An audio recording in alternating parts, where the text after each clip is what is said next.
Ahora vamos a ver los temas correspondientes a la sesión número 7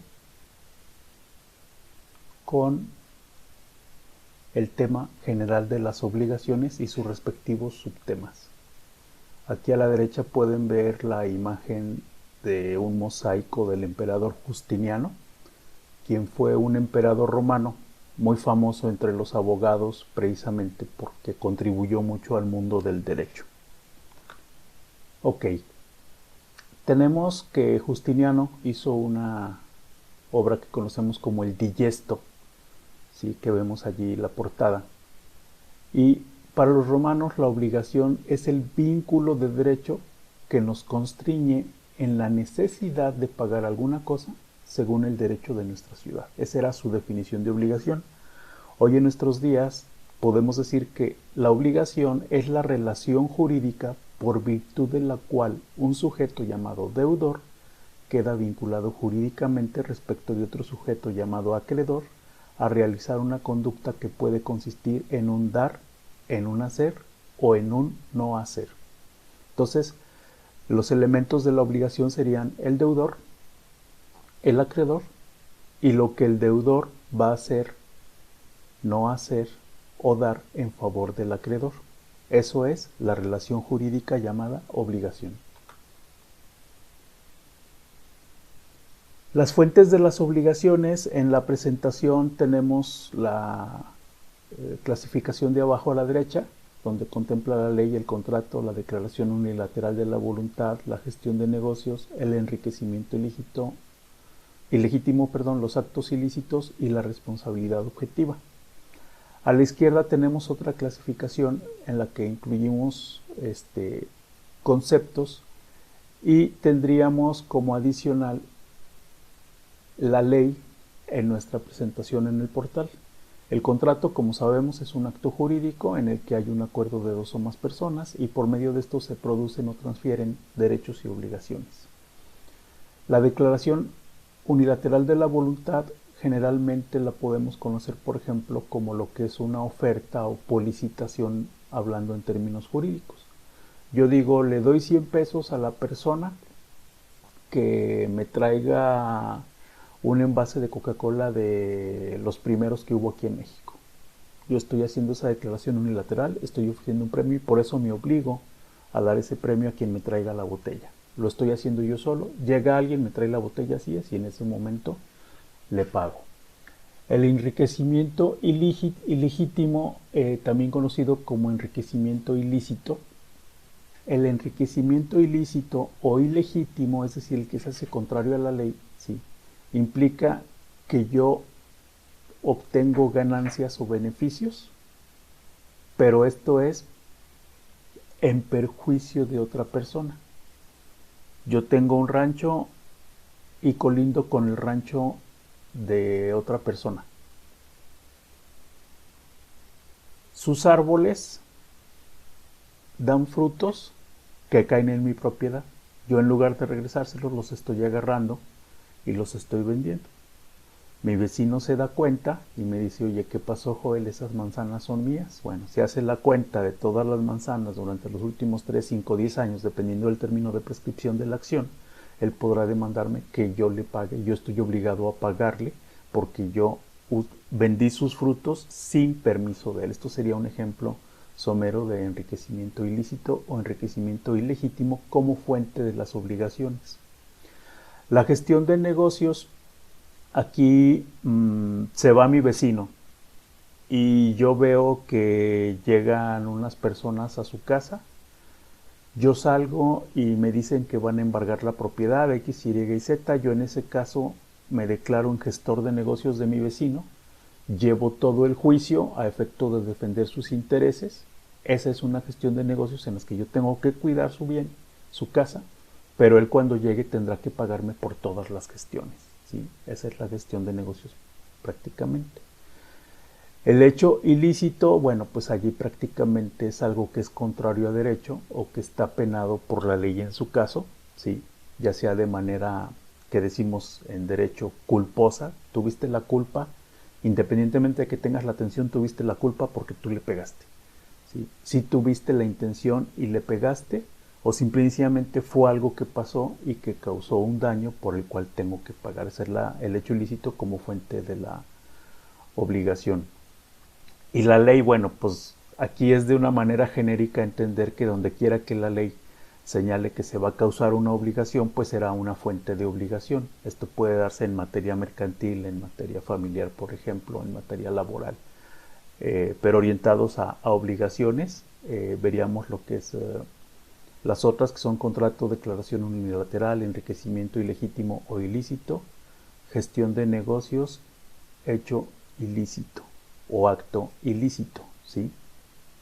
Y también nos marca nuestra presentación del portal la responsabilidad objetiva. Esto en términos correctos debe de ser responsabilidad civil objetiva, que es la que se da cuando yo, por ejemplo, mi carro choco, el vehículo causó un daño y esa responsabilidad civil por lo que causó mi vehículo, porque choqué contra una estructura y afecté un muro, yo tengo responsabilidad de pagar lo que mi vehículo causó. Eso sería la responsabilidad civil objetiva, pero a este respecto la dejé al final porque no todos estamos de acuerdo con que esto sea una fuente de obligación, toda vez que realmente la fuente sería lo que dispone la ley y el acto o el hecho que se causó negligentemente por haber causado el problema.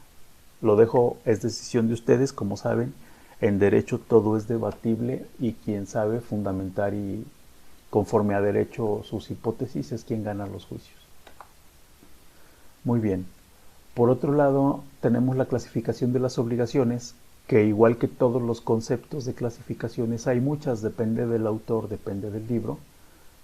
Vamos a ver clasificaciones diferentes. Pero una de las más conocidas jurídicamente hablando, porque lo contempla el Código Civil mexicano y todos los códigos civiles de los estados, son las obligaciones de dar, las obligaciones de hacer y las obligaciones de no hacer. Las obligaciones de dar, bueno, tendríamos por ejemplo lo que es una traslación de dominio de cosa cierta. Yo transmito la propiedad de mi casa. La enajenación temporal del uso o goce de cosa cierta. Yo te presto mi casa para que te vayas de vacaciones, ¿sí? Y la restitución de cosa ajena o pago de cosa debida. Ya que te la presté, me la tienes que regresar, ¿sí? Ahí se darían lo que está señalado ahí como 2 y 3 romano en cuanto a obligaciones de dar. Allí ya imagínense ustedes todo lo que puede hacer partiendo de estas premisas. Ahora bien, las obligaciones de hacer, aquí tenemos, en toda obligación hay un acreedor y un deudor. En las obligaciones de hacer, el acreedor puede pedir que alguien haga algo que su deudor no está haciendo, ¿sí? Yo contrato, por decir algo, un contrato de que me pinten mi casa, doy el anticipo, firmamos el contrato y el pintor después de un mes no pinta. Yo puedo contratar otro pintor para que pinte y después puedo demandar al pintor inicial con el que hice el contrato porque me pague eso, ¿sí? Esto es básicamente la importancia de las obligaciones de hacer. O bien, si contraté para que me hicieran un cuarto y hacen una barda chueca, yo puedo pedir que deshaga eso y que lo vuelva a hacer bien al albañil original, o a otro le puedo pedir que deshaga y haga y el otro me tendrá que pagar por esa obligación de hacer que tenía. Las obligaciones de no hacer, ¿sí?, consisten precisamente en no hacer algo. Yo tengo mi casa, mi hermano me dice, véndeme el terreno que está al lado de tu casa, y yo le digo, sí te lo vendo con la condición de que no construyas nada, solamente lo puedes usar para carnes asadas con la palapa que hay ahorita, pero no puedes construir nada. Entonces, en ese sentido, firmamos el contrato y ahí yo establezco que él no podrá hacer ninguna construcción, salvo las que ya están hechas hasta ese momento, y él no podrá hacer absolutamente nada en base a esta obligación de no hacer. Ahora bien, ¿qué pasa? ¿Cómo cumplimos las obligaciones? Pues básicamente por lo que denominamos el pago, ¿sí? Sea dar, hacer o no hacer, si yo cumplo con eso que tengo que hacer, que tengo que no hacer o que tengo que dar, estaré cumpliendo con la obligación. Hay algunos casos en los que, por ejemplo, se ve sobre todo en materias de arrendamiento o renta, Mi rentero no quiere ya rentarme o me quiere subir la renta, bueno, pues yo hago una consignación del pago ante un juzgado competente y digo, no me quiere recibir la renta, aquí está lo que me cobra de renta, y eso me libera a mí de la obligación de pagarle la renta, siempre y cuando yo esté pagando el precio convenido más el ajuste que pueda haber por cuestiones inflacionarias de acuerdo a la ley, ¿sí? Eso sería la consignación como liberación de las obligaciones. Ahora bien, ¿qué pasa si no cumplimos con las obligaciones? Bueno, pues puede darse pie a que se causen daños, perjuicios y a que se nos pague también una indemnización, que en este caso se puede llamar o clasificar en moratoria y en compensatoria. Ahí está mal lo que dice compensatoria, eso lo sacamos del portal. Y bueno, yo uso las presentaciones como elementos visuales para que vayan asociando los contenidos. ¿Qué sería el daño? Pues el daño es la pérdida que sufre el consumidor en su patrimonio por falta de cumplimiento o cumplimiento deficiente de la obligación del proveedor o deudor en su caso, ¿sí? Eso sería básicamente el daño, de acuerdo al artículo 2108 del Código Civil Federal. El perjuicio es lo que dejo de ganar como beneficio que yo debía haber ganado si me hubieran cumplido, ¿sí? Ahí se causa un perjuicio. Yo iba a vender 100 chocolates el día de San Valentín, mi proveedor no me los entregó, yo dejé de ganar lo de esos 100 chocolates y ese es el perjuicio, ¿sí? La indemnización moratoria y la indemnización compensatoria, ¿sí?, surten como una forma de pagarte, ¿sí? En el caso de la compensatoria, sustituye el cumplimiento de lo pactado. Si tú me hubieras traído esos chocolates, yo hubiera ganado 1,000 pesos. Entonces, la indemnización compensatoria va a ser por esos 1,000 pesos. Más los daños y perjuicios que me hayas causado por no haberme surtido esos chocolates y lo que yo no gané de esos 1,000 pesos. Tengo que probar todo eso. Si con esos 1,000 pesos yo hubiera reinvertido, pues hubiera ganado tanto más. O intereses o X, bueno, todo eso se va sumando y me tienen que indemnizar con eso para una indemnización compensatoria. En cambio, la indemnización moratoria implica que se me paguen los daños y perjuicios por el retardo que se tuvo en el cumplimiento de la obligación. No me los entregaste el día 13 de febrero, me los entregaste el día 14 al mediodía. Bueno, pues a lo mejor ese día implica que yo en lugar de vender los 100 chocolates que me vendiste, solamente vendí 30. Entonces sobre los 70 me tienes que pagar una indemnización compensatoria por los daños y perjuicios que habrá que calcular en su momento de acuerdo a las reglas correspondientes, que es materia de otra materia precisamente.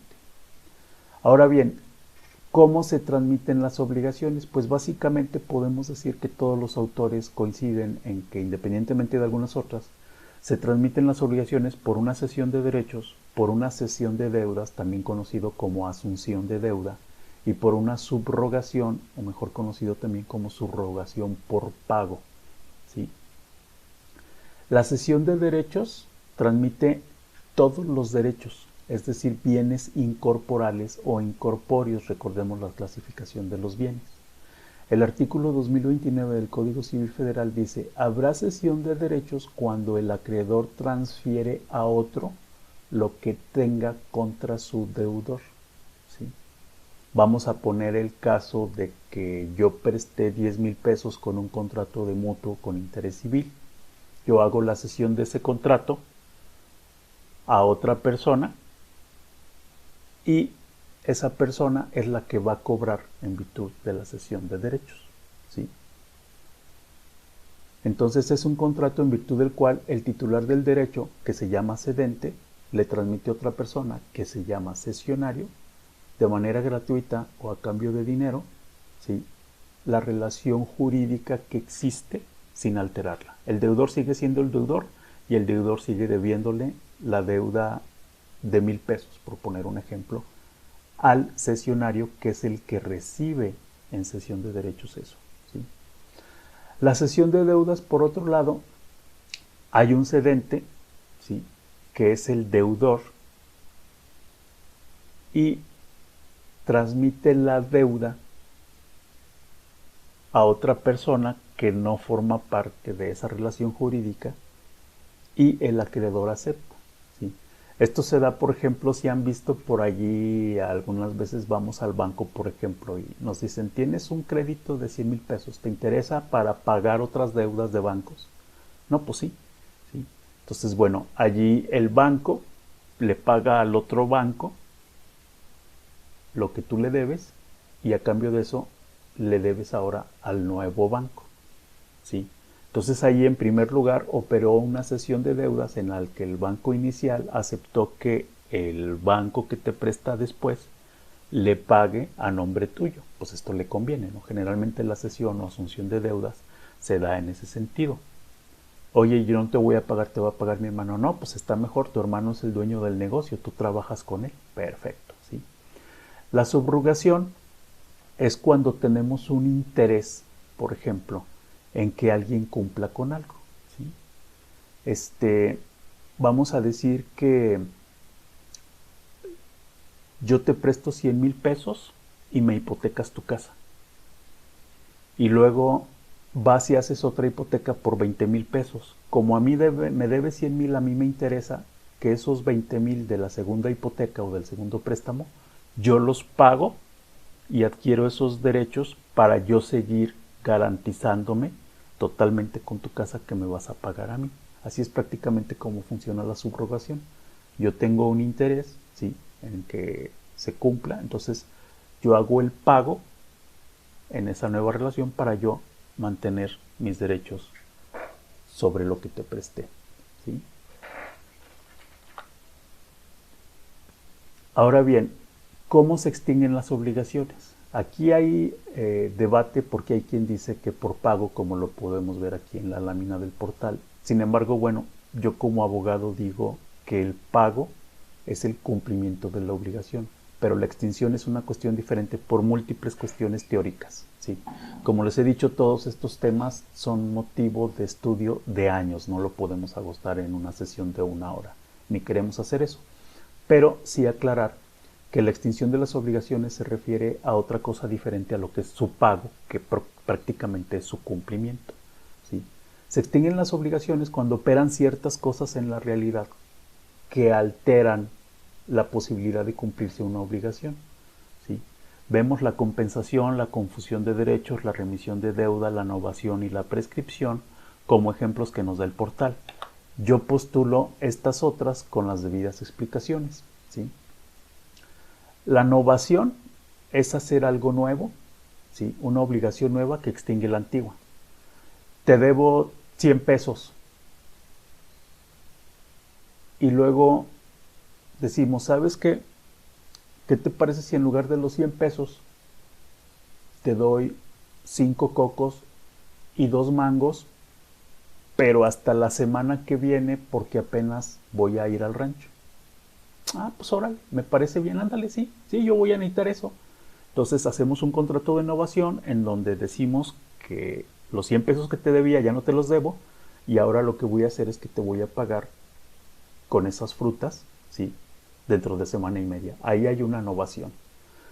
En la dación el pago es algo más o menos similar, ¿sí? Se hace el pago, pero de manera inmediata. Ahí no te lo voy a pagar después, sino que te lo voy a pagar de inmediato. Eso sería la dación en pago. En la compensación prácticamente es como un ajuste de cuentas. Yo vendo tortas y tú me debes 50 tortas, pero tú vendes bolillos y yo te debo 1,000 bolillos. Bueno, pues hacemos el ajuste de lo que te debo menos lo que me debes y compensamos hasta donde ya quedemos a mano, ¿sí?, y el resto se paga en efectivo, por ejemplo, ¿no?, por quien le deba a quien le deba. En la confusión yo soy dueño de una casa, esa casa la hipoteco al banco, pero después compro el banco. Entonces soy dueño de la parte que debe y soy dueño de la parte a la que le deben. Ahí opera la confusión, ¿sí? Se extingue la obligación en ese momento porque no puede ser el papel contrario en la misma persona. Ahí opera la confusión.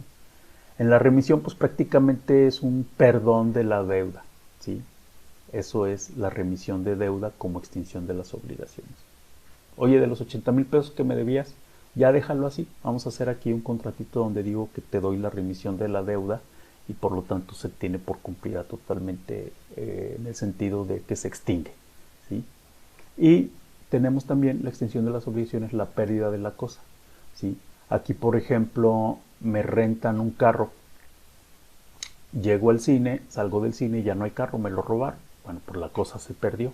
Entonces yo no estoy obligado a pagar la renta de ese carro. Eso sería un ejemplo somero de la pérdida de la cosa, ¿sí? Les agradezco mucho su atención. Aquí están los enlaces para que puedan repasar esos contenidos. Soy Joel Salazar y quedo a sus órdenes. Hasta luego.